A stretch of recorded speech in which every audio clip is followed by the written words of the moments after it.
श्री राम के माता पिता एवं भाइयों के बारे में तो प्रायः सभी जानते हैं, लेकिन बहुत कम लोगों को यह मालूम है कि राम की एक बहन भी थी, जिनका नाम शांता था। वे आयु में चारों भाइयों से काफी बड़ी थी। उनकी माता कौशल्या थी। ऐसी मान्यता है कि एक बार अन्य देश के राजा रोमपद और उनकी रानी वशिनी अयोध्या आए। उनको कोई संतान नहीं थी। बातचीत के दौरान राजा दशरथ को जब ये बात मालूम हुई तो उन्होंने कहा, मैं अपनी बेटी शांता आपको संतान के रूप में दूंगा। ये सुनकर रोमपद और वशिनी बहुत खुश हुए। उन्होंने बहुत स्नेह से उसका पालन पोषण किया और माता पिता के सभी कर्तव्य निभाए। एक दिन राजा रोमपद अपनी पुत्री से बातें कर रहे थे। उसी समय द्वार पर एक ब्राह्मण आए और उन्होंने राजा से प्रार्थना की कि वर्षा के दिनों में वे खेतों की जुताई में राज दरबार की ओर से मदद प्रदान करें। राजा को ये सुनाई नहीं दिया और वे पुत्री के साथ बातचीत करते रहे।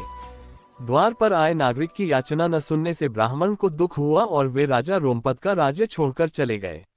वह ब्राह्मण इंद्र के भक्त थे। अपने भक्त की ऐसी अनदेखी पर इंद्र देव राजा रोमपद पर क्रुद्ध हुए और उन्होंने उनके राज्य में पर्याप्त वर्षा नहीं की। इससे खेतों में खड़ी फसलें मुरझाने लगी। इस संकट की घड़ी में राजा रोमपद ऋषिशृंग ऋषि के पास गए और उनसे उपाय पूछा। ऋषि ने बताया कि वे इंद्रदेव को प्रसन्न करने के लिए यज्ञ करें। ऋषि ने यज्ञ किया और खेत खलिहान पानी से भर गए। इसके बाद ऋषिशृंग ऋषि का विवाह शांता से हो गया और वे सुखपूर्वक रहने लगे। बाद में ऋषिशृंग ने ही दशरथ के पुत्र कामना के लिए पुत्रकामेष्टि यज्ञ करवाया था। जिस स्थान पर उन्होंने ये यज्ञ करवाया था वह अयोध्या से लगभग 39 की.मी. पूर्व में था और वहां आज भी उनका आश्रम है और उनकी तथा उनकी पत्नी की समाधियां हैं। जय श्री राम।